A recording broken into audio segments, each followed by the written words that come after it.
We also have a new Prime Minister and a brand new government that have definitely made their presence felt. We were treated to an unplanned fiscal event that no one wants to call a mini budget, that according to some wreaked havoc with our currency and also didn't make us look that good on financial markets. And last but not least, I mean, after almost 30 years of unwavering service, HMRC switched off chief. They previously confirmed that the 30th of September was cast in stone, a date that wouldn't move, and chief was switched off. Well, almost, okay.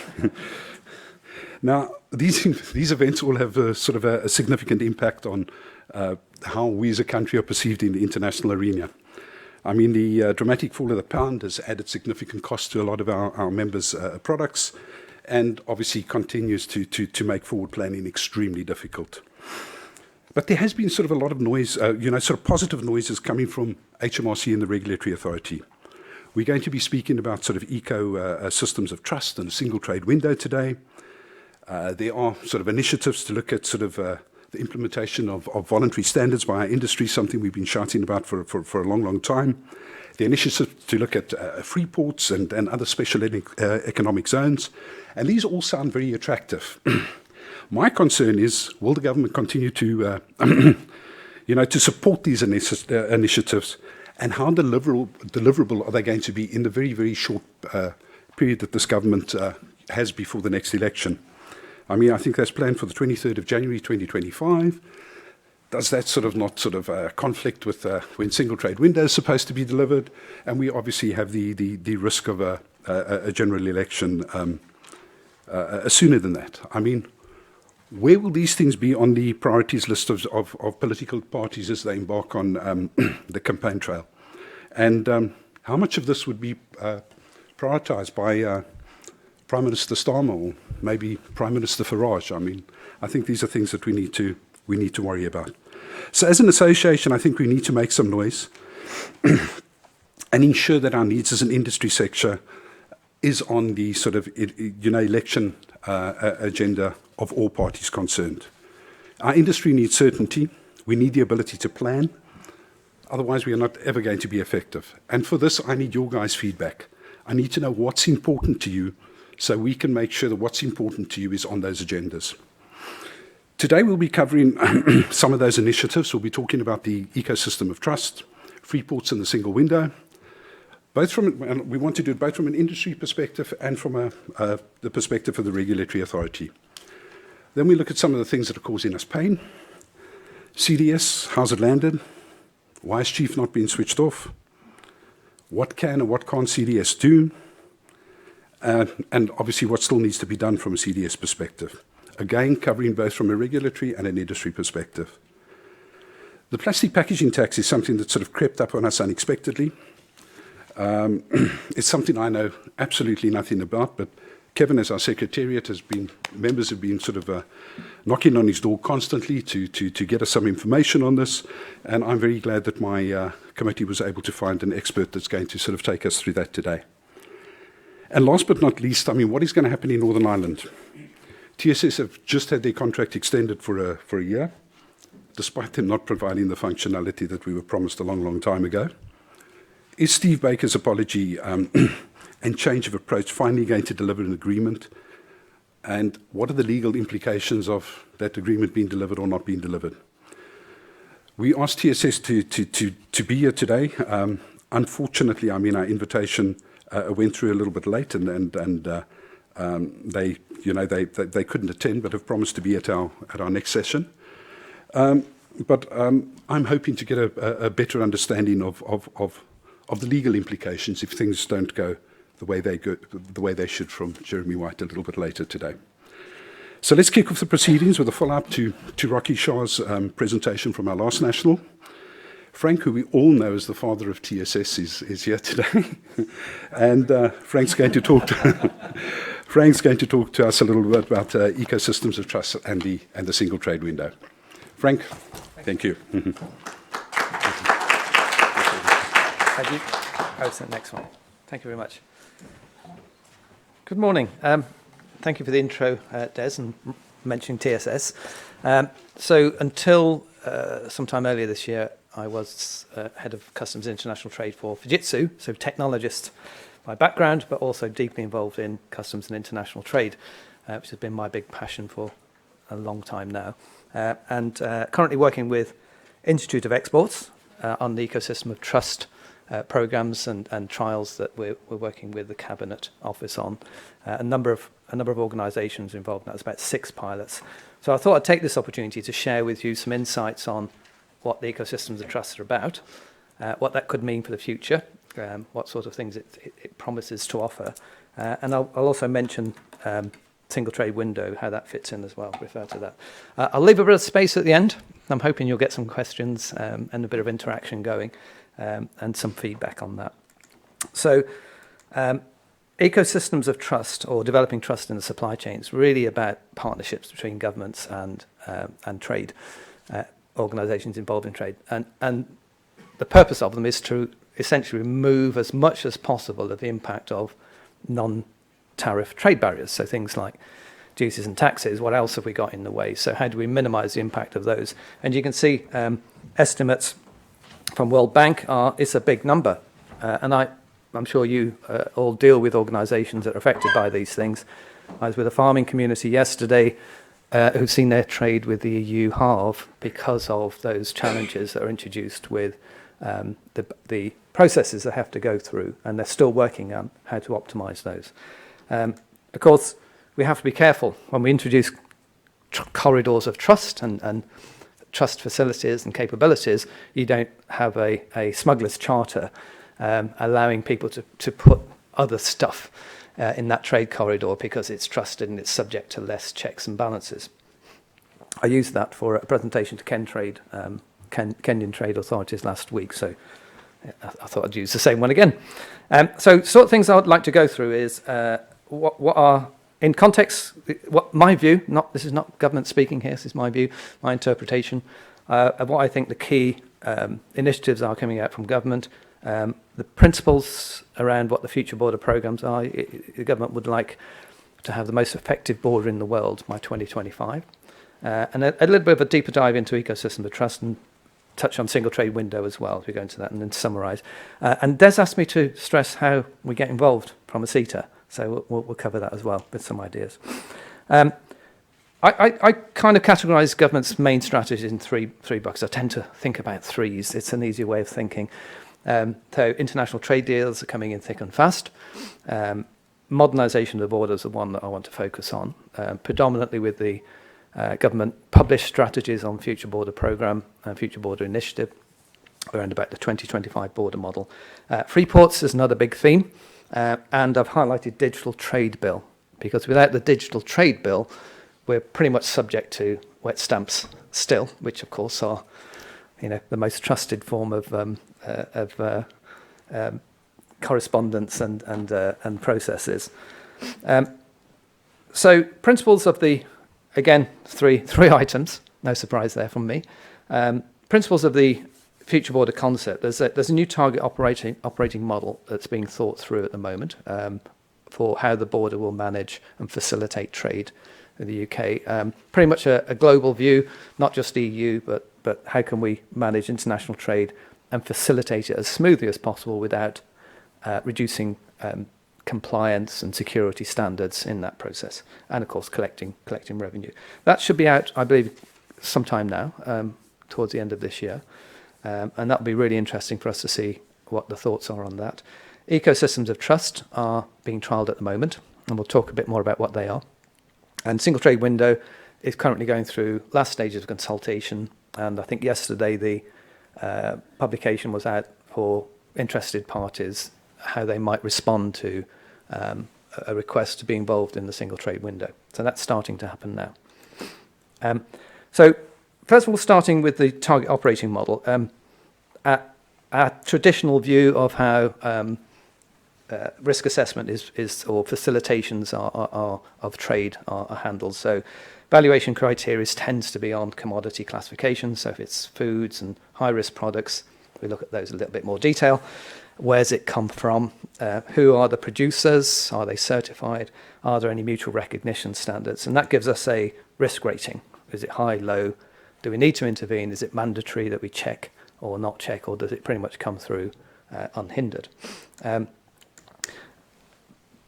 moving, or thoughts are moving towards a supply chain based risking. So let's look at the whole supply chain, and that might mean something like this. So if we're trading with a high risk item like fish, which could be caught anywhere in the Pacific or some foreign seas, etc., we're not quite sure. Sorry, we do know where it's caught from because we've got catch certificates, but they could be classified as high risk items because of the risk to health and safety, and also, are they legitimate catch? Are they legitimate products, etc.? But if we move that verification and those checks further into the supply chain, so do we know the producer? Are they a big trusted conglomerate in the EU that's taking fish products and making fish fingers for us in the UK, our staple diet, and they're operating to the highest standards, health and safety, and they're checked on a regular basis, so they're nicely certified as meeting all of those wonderful standards. Are the mutual recognition between ourselves and that region and that operation plan, so that we recognise the standards they're working to throughout their supply chain? So they're the ones that are looking after and making sure the catch certificates are legitimate, that the producers, the suppliers, the storage, etc., the product before it gets to them is all legitimate and certified and checked.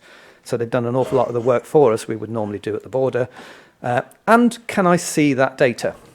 So what visibility do I have as a UK border officer or border agent of some form or another? How much of that can I see? And once we've got all of those checked, can we give it a low risk rating? Can we encourage more facilitations for those types of products and lower the amount of administration, giving them what effectively will be a digital trade corridor, as we often call it. Now, bear in mind, there's so much to cover here. I can't go through this in absolute detail, so it's the principles that I'm talking about, but I will cover some of the context in a moment. So that's one of the principles that I think will start to emerge out of the target operating model, moving to this supply chain-based analysis. Ecosystems of trust, a little bit of a scene setter for what an ecosystem of trust is. So within that context we just talked about there, do they have to be fully AEO standards and adhere to the full fat AEO compliance standards, which we know are fairly onerous, tend to be there for larger organisations. Your boutique cheesemakers not going to get AEO status, etc. So can we move them through a spectrum of trust and say, if you adhere to these particular components, then we'll give you some trusted trader recognition of a tiered nature. So we know that you're following these standards, and we can check you and audit you in market on a regular basis. So you've reached a certain level. And I was talking to some colleagues this morning that the Trader Support Service, which we all know and love, introduced in partnership with the government, the UK Trader Scheme, which is a trusted trader scheme that went in really, really quickly, affected thousands of organisations very, very quickly, and allowed them to move goods without paying duties and taxes because they were automatically nominated as not at risk in the movement of those goods to Northern Ireland. So that was a great example of a trusted trader programme and how quickly and effectively such schemes can be introduced. So thinking about the ecosystem of trust a little bit further, put it into context, what's actually happening in the supply chain. I've got a very high-level view of what happens today and what an ecosystem of trust would look like. So do bear with me, it's simplified. People will have all sorts of questions around this one. But typical route, consignee, the buyer places an order, raises their purchase order to the consignor, the supplier, who may have lots of sub-suppliers, component suppliers, etc. The raw fish to make the fish fingers, etc. And they're responsible for gathering the order, creating the commercial invoice, getting the certificates ready, and verifying all that. There may be a vet check or maybe a compliance check in that process as well. And again, more certificates and more documentations involved. I recently mapped out one for export of lamb, and there was something like 13 basic certificates and documents that were required in multiple copies, of course. And this is what tends to happen with that then. It goes to an agent or an intermediary, and they gather that information. It comes in different forms, PDFs, emails, post-it notes, telephone conversations, etc. They've got to pull that together and make the declaration. And it's that declaration that the border agents are looking at. They're quite focused on what the declaration has got. They're not looking at the original information, etc. It's the interpretation by the intermediary quite often. So that means they're making their assessment based on intermediaries who've never seen the product, never met the buyer, the supplier, etc. I'm not saying that's a bad thing, by the way. Intermediaries do a phenomenal job. My daughter's an intermediary, so I won't have a bad word to say against intermediaries. But the result is there's a narrow window of focus. And if they want to do an intervention, they'll ask for that documentation. So the lorry driver, the intermediary, somebody in the port will have to come up and say, here's the invoice, here's the catch certificate, and they'll have to go through those in detail. So that's pretty much the process that works. And what we're talking about for the principles of the ecosystem of trust is we create a platform. This is a technology bit. We magically create a platform that captures that document, so the consignee now loads the purchase order onto a platform, a technology platform, and creates a consignment on that platform. That goes to the consignor. The consignor sees that document on that platform. They don't have to get it by email. It's there, and it's stuck there, and it belongs to the buyer. They now load up their documents onto their bit of the platform. So the health certificates and all of the stuff that they gather goes onto that platform as well. And these systems already exist, by the way. And same with the freight forwarder or the agent who's going to do their bits and pieces. They'll still go into CDS to create the import declaration, but they'll also make sure that it's referenced and loaded onto the platform that creates that ecosystem of trust. So we've got this concept now of these platforms having the original information, the original data, and source it from the original source. They're coming in from the original source and being held securely, and they're being shared securely and trustworthy. And that's a difficult thing to do. Who's got access to what? Not trivial at all. And you can do the same thing with transport. So when the goods are moved, we can monitor the transport. If it's high-risk goods, we might want to lock and secure the vehicle, the container rather. And organisations like Hapag-Lloyd are doing this pretty universally now across their entire container fleet. Lots of different reasons for doing that.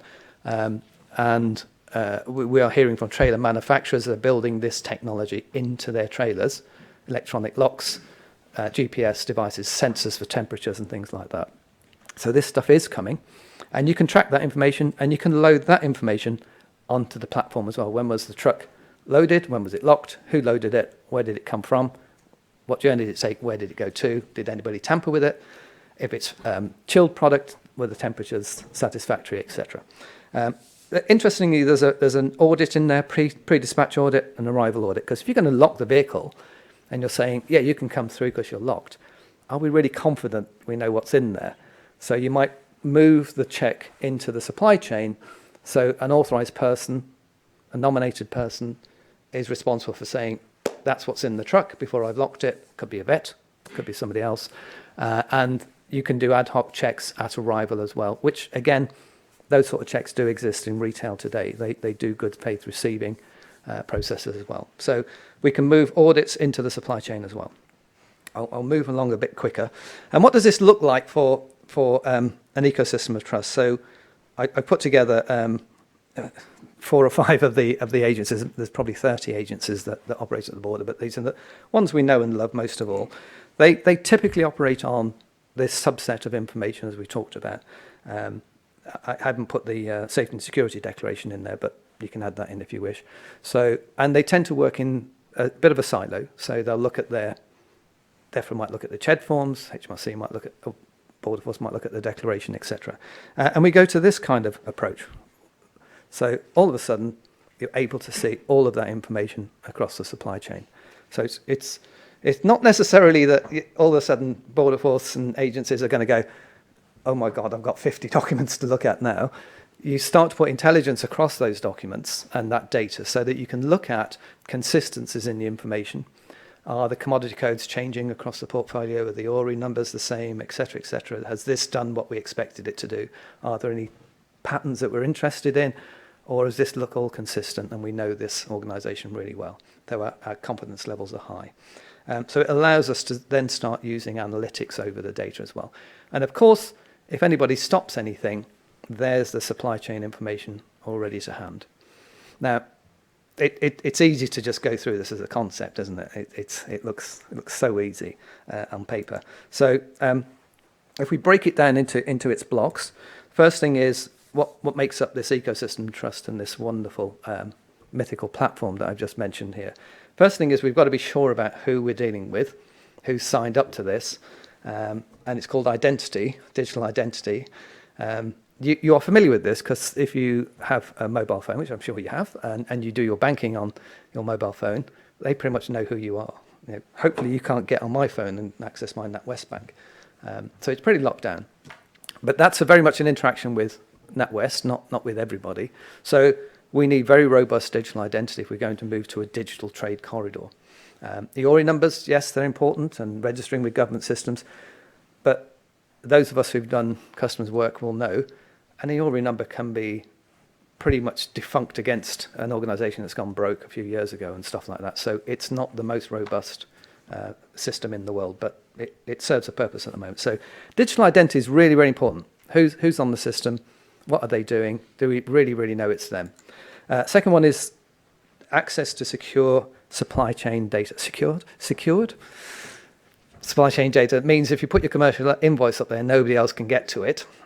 So I know your identity, I know who you are, I know when you put that document on there. Just like when I go on NatWest, they know I've paid somebody 25 quid and that transaction works. Similar sort of process.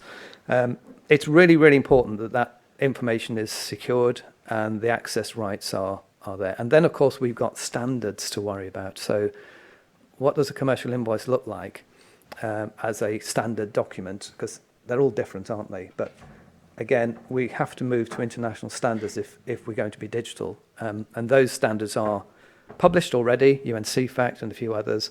And so these platforms need to be consistent with international standards, and they need to drive those standards through the supply chain. Again, lots and lots of discussion around that one. So some organisations don't have time to do all that sort of thing. So you can use smart technology to take the commercial invoice, move it into that standard in a more automated fashion as well. But it's a critical point.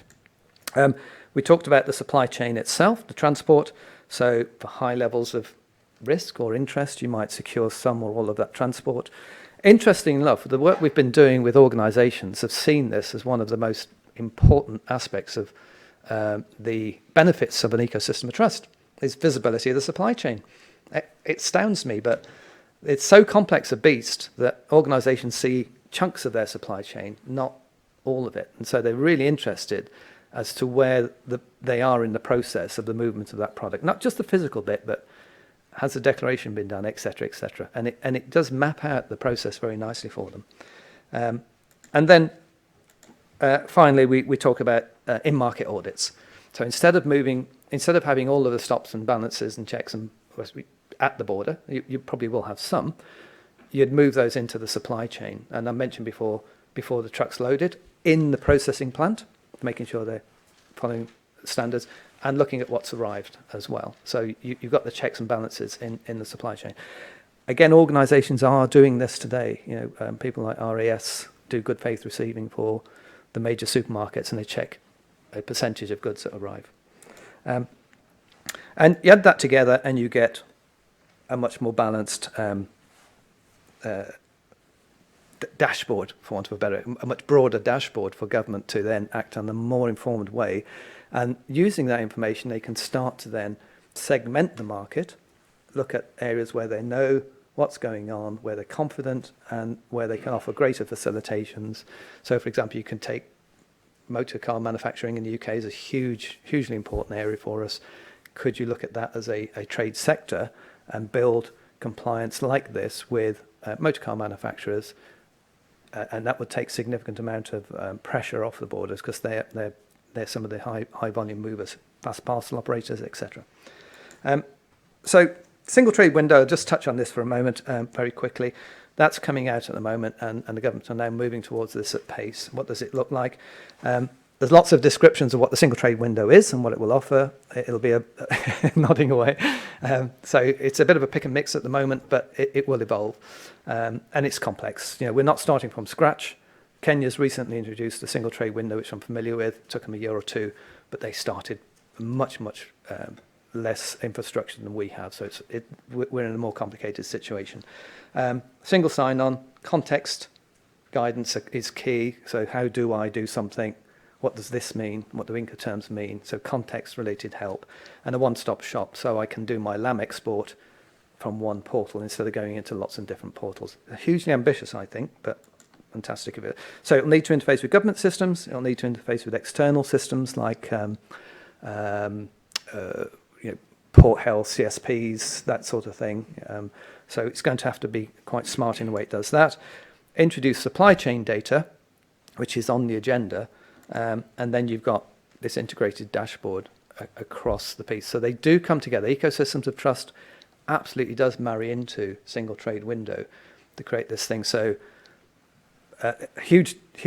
I mean, we should do a whole session on single trade window in the next session, maybe, because it's a fascinating topic. But I just wanted to show how ecosystem of trust fits into the principles of single trade window, and I think that was my lot. I'll leave you with some summary points on there, and maybe take some questions if you have any questions. And also, Des asked me to point out, how do you get involved? I think there's a great opportunity for you as a body to get involved in this now, while this is evolving. Having a voice at the table, the Cabinet Office are driving a lot of this, so it's coming together nicely as a single point of contact in the Cabinet Office. And through that particular programme of Ecosystem of Trust trials, single trade window, I think a body like ACITA will be highly valuable and welcomed as a contributor to the thinking and development of that. I hope that's been useful. Any questions? Or I think we're going to have a panel session. You're going to have a panel session? Mm-hmm.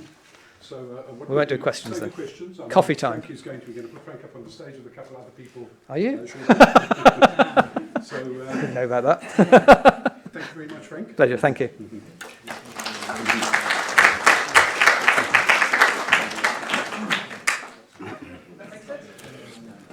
And Ben, I'm really glad to see you make it. Yeah, you're obviously applying the just-in-time supply chain principle there, so thank you very much. Frank, really appreciate it, and I'm going to rely on you in the panel session to actually sort of motivate our membership to get involved. Where industry has now sort of provided a perspective, our next is going to be from the regulatory authority, almost on the same subject. Ben Fowler from HMRC is now going to talk to us about what I understand, single trade window and free ports. Is that correct, Ben? Thank you. You've been here before? Thank you. Thank you. Good morning, everybody. Good to see everybody again. It's been a couple of months since I think we last saw you.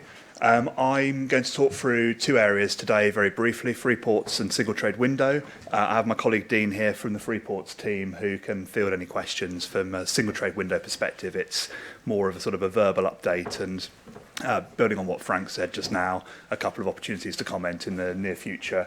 And I'll give you a sort of a verbal update on where I think we are with Cabinet Office on the wider consultation and exercises that we've been doing on what is being called the target operating model, so the future of customs from sort of late 23, 24, 25 onwards.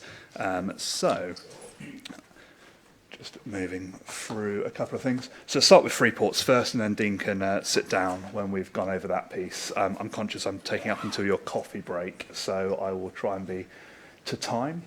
Lots of time, Ben. You go. Perfect.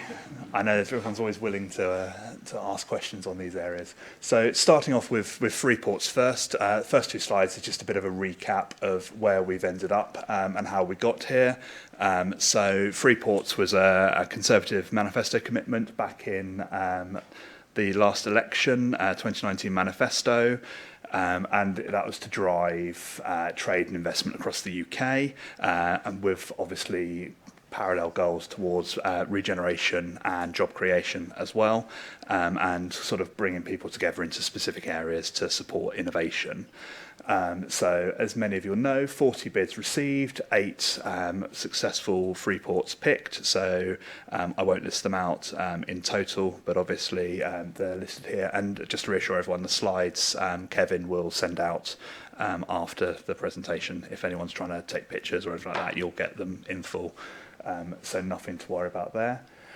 So obviously HMRC's interest is tax and customs offers, and we've got a lovely YouTube video which I won't attempt to make work here, but again there'll be a link on the slides for anybody who wants it. So 2 separate functions really as far as free ports go. 1 customs site and up to 3 tax sites. So the customs sites are obviously secure enclosed customs zones. They have a different set of rules that apply to them, particularly with regards to things like movements, and authorised businesses then can operate inside them, and they can use imported goods, they can be involved in manufacture and so forth. And that allows them to add value and potentially be able to be exempted from import duties depending on circumstances. The tax sites obviously can be linked within, I think it's 45 kilometres? Yeah. 45 kilometres. There you go. I'm already using Dean. And they can have a number of different incentives, capital allowances, etc., to encourage that investment there. So it's all about building partnerships. So I know people are probably immediately concerned about what the latest Chancellor announcements around things like investment zones and things like that are, but they are quite well linked, and there's a streamlined EOI process for people who want to take part in the newly announced investment zone. So it's not that we've replaced the offer with something different, it's just that they're different products for different people with different interests. So the latter, investment zones, is probably less directly of interest to ACITA members, but maybe something that is an additional function. So there are now 3 live free ports, Teesside, Thames and Solent. I think we've had movements through some of them now, haven't we? Yeah, so Teesside had the first movement a couple of weeks ago, so really good news, and expecting more Freeport businesses to move in on the other Freeport customer sites. Otherwise it doesn't come out. Oh, sorry. Okay, thank you. Yeah, you hear me? The first movement in on Teesside, first Freeport declaration a couple of weeks ago, and expecting more Freeport businesses to establish themselves in the other custom sites that have already been designated, Thames and Solent, and hopefully a couple of more custom sites in the other Freeports over the next few weeks as well. So, brilliant. Thanks, Dean. Sorry to put you on the spot. So there's 21 tax sites, 3 custom sites as of 6th of October, and then the 5 remaining Freeports looking at coming online after that. So we have had a comprehensive engagement process with Freeports since the government's latest announcements. Obviously, we're looking internally at what we do and how we go out and engage people again and speak to them going forwards. But it's been a really useful way of identifying policy challenges, addressing those challenges through sort of co-design and co-working and so forth, and producing other things as well. Sorry, the display down here starts to rotate if you don't look at the slide for too long, which is quite unusual because it wasn't doing it on there, which confused me a little bit. So just to touch very briefly on devolved administrations, because obviously the Freeports we talked about at the moment have been English. We also have Northern Ireland is a little bit dependent on other factors, so I won't touch on that one. Wales, the bidding opened on the 1st of September and closes towards the end of next month, the 24th. So we would look forward to having sort of movement on the Welsh side of things at some point next year, I'm sure. The bidding on the Scottish Freeports has closed, and the winning bids are being assessed and will be announced in due course. So obviously that will get things moving elsewhere. And then in terms of guidance and other information, again, these are all links, but they can be clicked when you get the slides from Kevin, I'm sure either later in the week or next week. So if I can pause briefly there for any questions that anyone might have on Freeports, and then let Dean sit down if anyone doesn't have any. Could I ask you to join the panel session before lunch for questions? So it'll just... I don't know if you can stay. Yeah, I can stay if that works, yeah. We can sort of mix them all together would be great. Perfect, yeah, if that works for you. Sorry, yeah, so if everyone is holding questions then, if you want to sit down, we'll carry on. Thank you. So moving on to building on what Frank was mentioning earlier on single trade window, what I would probably do is sort of ad-lib a little update on where I think we are with Cabinet Office. As many of you know, there was a commitment to publish something setting out what we think the target operating model looks like. That was set for autumn 2022, and as you all know, civil service speak, autumn runs through to the end of November. It doesn't anywhere else, but for civil servants, and Kevin's amused by that one. But it is indeed. So for civil service terms, autumn runs to the end of November. So we'd expect a paper to be produced at some point before the end of November, hopefully to set out where we think we are with the consultation that happened over the summer. So HMRC ran some events in May. We ran joint Cabinet Office chaired events in July, August, and then September, with an opportunity for everybody to get involved and to hear directly. That principle continues. Cabinet Office is very clear on co-design. It's very clear on cross-Whitehall, tell us once processes. So it's not a case of meeting HMRC one day and meeting DEFRA the next and having two separate conversations. The idea is to bring everybody together and deal with SPS, ecosystem of trust, single trade window as a facilitator and everything else. And again, as Frank sort of mentioned, single trade window is a pretty key instrument really in the delivery of that future strategy. We've just had, I'm sure Kevin's been following very closely, CDS has been switched over for imports as of the end of last month, and will go for exports in March of next year. And then obviously we're looking at elements of single trade window coming in next year from, I think it's November 2023.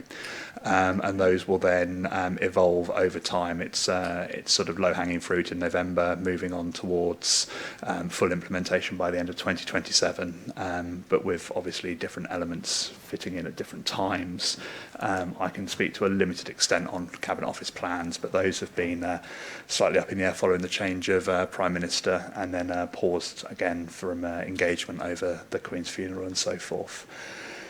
So Frank's pretty much kind of stolen my thunder on most of these slides, I must admit, because they slightly duplicate the information that you've already received, but unfortunately we were slightly differently on the agenda. So I'll talk through these very briefly and just try and sort of land a couple of the key points. But it is, as was mentioned earlier, it's about sort of using upstream compliance. It's about making systems automated and clearer and easier to use. It's about telling government once and that information being used in multiple places, and being able to have a greater scheme of things. I think I mentioned earlier about sort of the 2027 for complete implementation. I think obviously with anything like this, a single trade window can mean a number of different things to a number of different people, and functions such as sort of trader help desk and import-export information and so forth that when we were in the EU was maintained on a separate sort of EU database and things like that, can all be potentially brought in within one environment, so that if you enter a commodity code that you could potentially further get information on what that is and what the procedures might be in another country of destination, or it could be as simple as a one-stop shop process for importation. And obviously different people will have different requirements at different times, so not to sort of draw myself on that at all, but the idea is that it can help sort of bring all the information together with regard to importation and deliver that automation, deliver that compliance, and sort of look at earlier things with all of that side of things as well. And again, these have been provided to us by our single trade window teams. They're quite text dense, so I'll let you all read them when you receive them from Kevin. The thing I would say here is we're sort of talking about what we're doing, how we're designing it, what our objectives are, and obviously the government under Liz Truss is very strong on growth and on revenue, and is looking at that as a key driver, but also there are elements of innovation, of security, and of course of flow, making sure that goods arrive where they're supposed to be at the right time and that customs isn't an unnecessary impediment to those. So we're looking at sort of industry innovation. We're looking at the opportunities to incorporate elements into that come from the private sector. And the one thing I would say and land here is The target operating model work is very much a co-design piece of work. There's a lot of engagement with business right throughout, and an opportunity for people to sort of feed in. We've just closed a consultation on legislation in support of single trade window. I think that closed a couple of weeks ago. And then obviously through the target operating model, we're doing co-design, we're looking at data usage, we're looking at the way that information arises throughout the supply chain, which is another point that sort of Frank's touched on already, and how that can potentially be then used later on. And then we're obviously looking at making sure that not only are we designing for what we know about now, but that we're future-proofing design and we're operating systems in that way. And I'm sure Kevin can give us an idea of the same way that sort of issue is approached with CDS design and development in the early days. So again, it's nowhere near as pretty as Frank's diagram. So again, I'm kind of feeling a little bit underwhelmed here. I'm a couple of arrows and a couple of people. It's not quite as nice as the ideas of documents that might be involved, etc. But as you know, at the moment you engage and you provide information to Border Force indirectly through HMRC and elsewhere, and Border Force and HMRC both carry out their own selective data kind of mining and consideration of compliance risks and so forth, and identify people. And HMRC is very much, as Frank said, focused on the commodity code and the rules attached to that. Border Force is to an extent on that basis, but is also interested in the people involved and so forth. But the idea being here that the single trade window will be that kind of focal point, which will allow things to be shared between government departments, to have people look in one place and to be able to find out what is going on with the goods and the reasoning behind it all. So again, we're looking at a process between 2023 and 2027. So I believe it's November of next year is the sort of the initial introductory phase. It's an iterative process. It's a co-design process. The first strategic release will be sort of out there, but it'll be a lot of stuff behind the scenes that won't potentially be fully usable by people. But certainly, I think, certainly with CDS, we've seen a lot of things that people have had experience with, things like the toolkit, the practice environments, and so forth. You know, opportunities for people to actually use practice using functionality before the system comes online to allow people to sort of implement it more smoothly. But that is the end of the slides I have. Oh, there we go. I'm not going to preempt a 10-minute break for you. I have been a little bit quicker than I think Des would have liked, but if anyone has got any questions, if not, Dean and I will stay for the panel session, I think, and go there. I don't think we can stay for lunch. I think we've got something at 12. Thank you. Is this on? Hello? Yep. It's on. Thank you very much. I mean... We'll get you included on the panel session. At the last meeting, it was requested, I think, especially for older people like me, that we have a 10-minute break, comfort break, during the morning session. So if we would like to take that now, get back here at 11 o'clock, and then let's dive into the fun stuff. Thank you very much, Ben. Mm-hmm.